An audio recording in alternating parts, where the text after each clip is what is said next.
അന്ന് റെയിൽവേ സ്റ്റേഷനിൽ വെച്ചിട്ട് ഈ കന്യാസ്ത്രീകൾ പിടിക്കപ്പെടുകയും അതായത് അവിടെ ഈ മൂന്ന് പെൺകുട്ടികളെ റെയിൽവേ സ്റ്റേഷനിൽ വെച്ച് ടി കാണുകയും ടി ഇവരോട് വിശദാംശങ്ങൾ ചോദിച്ചപ്പോൾ അവരുടെ കൈവശം പ്ലാറ്റ്ഫോം ടിക്കറ്റ് ഉണ്ടായിരുന്നില്ല എന്നതിൻ്റെ പേരിൽ അദ്ദേഹം സംശയം ഉന്നയിച്ചുകൊണ്ട് അദ്ദേഹം വിളിക്കുന്നത് ബജ്രംഗ് ദൾ പ്രവർത്തകരെയാണ്, പോലീസിനെയോ അല്ല വിളിക്കുന്നത്. അപ്പോൾ ബജ്രംഗ് ദൾ പ്രവർത്തകരോടെ വിളിച്ചു കൂട്ടുകയും അവർ വന്ന് പിന്നീട് ഈ പെൺകുട്ടികളെ ചോദ്യം ചെയ്യുകയും ഈ കന്യാസ്ത്രീകൾ അവരെ കസ്റ്റഡിയിലെടുക്കുകയും അങ്ങനെ റെയിൽവേ സ്റ്റേഷനിലും അതിനുശേഷം പോലീസ് സ്റ്റേഷനിലുമൊക്കെ വളരെ മോശമായ രീതിയിലുള്ള പെരുമാറ്റവും വളരെ നിന്ദ്യമായിട്ടുള്ള രീതിയിലുള്ള ഹരാസ്മെൻറ്റും നമ്മുടെ ഈ കന്യാസ്ത്രീകൾക്ക് നേരിടേണ്ടതായിട്ട് വരികയാണ്.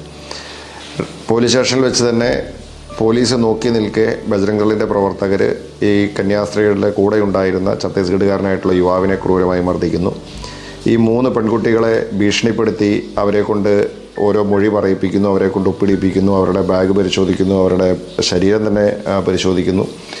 അതിനകത്തൊരു കുട്ടിയുടെ ബാഗിൽ നിന്നും ഒരു ചെറിയ ബൈബിള് കിട്ടുകയാണ്. അപ്പോൾ ആ കുട്ടിയോട് അവർ പറയുകയാണ് ഇത് കന്യാസ്ത്രീകൾ തന്നതല്ല എന്ന് അവരെ കൊണ്ട് പറയിപ്പിക്കാൻ ശ്രമിക്കുകയാണ്. മറ്റൊരു കുട്ടിയുടെ ബാഗിൽ നിന്ന് ഒരു 2000 രൂപ, സ്വാഭാവികമായിട്ട് ഒരു യാത്ര പോകുമ്പോൾ ആളുകളുടെ കൈവശം ഇത്രയും പൈസയൊക്കെ ഉണ്ടാവില്ല. അപ്പോൾ ഈ പണം കന്യാസ്ത്രീകൾ തന്നതല്ലേ, ഒരു മതപരിവർത്തനം നടത്താൻ വേണ്ടി തന്നതല്ലേ എന്നൊക്കെ പറഞ്ഞ് അവരെ ഭീഷണിപ്പെടുത്തുകയും പറയിപ്പിക്കുകയാണ്. അവരെ മർദ്ദിക്കാൻ ശ്രമിക്കുന്നു. അപ്പോൾ കന്യാസ്ത്രീകളോട് പറയുന്നു നിങ്ങൾ മിണ്ടാതിരുന്നോണം, നിങ്ങൾ വാ തുറന്നാൽ നിങ്ങളെ അടിക്കുമെന്ന് പറയുകയാണ്. ഞങ്ങളോട് ഈ കന്യാസ്ത്രീ പറഞ്ഞു, പലതവണ പറഞ്ഞു, അതായത് അടി കിട്ടിയെന്ന് തന്നെ കരുതിയെന്നാണ് വിചാരം. ഏത് നിമിഷം വേണമെങ്കിൽ അടി കിട്ടാം എന്നുള്ള നിലയിൽ അവർ വളരെ പ്രയാസപ്പെട്ട് ഭയപ്പാടിൽ അവിടെ ഒരു ദിവസം മൊത്തം പോലീസ് സ്റ്റേഷനിൽ കഴിയുകയാണ്. അങ്ങനെ അവസാനം ഈ ബജ്രംഗ് ദൾ പ്രവർത്തകരുടെ സമ്മർദ്ദത്തിന് വഴങ്ങി പോലീസ് അവർക്കെതിരെ കേസെടുക്കുകയാണ്.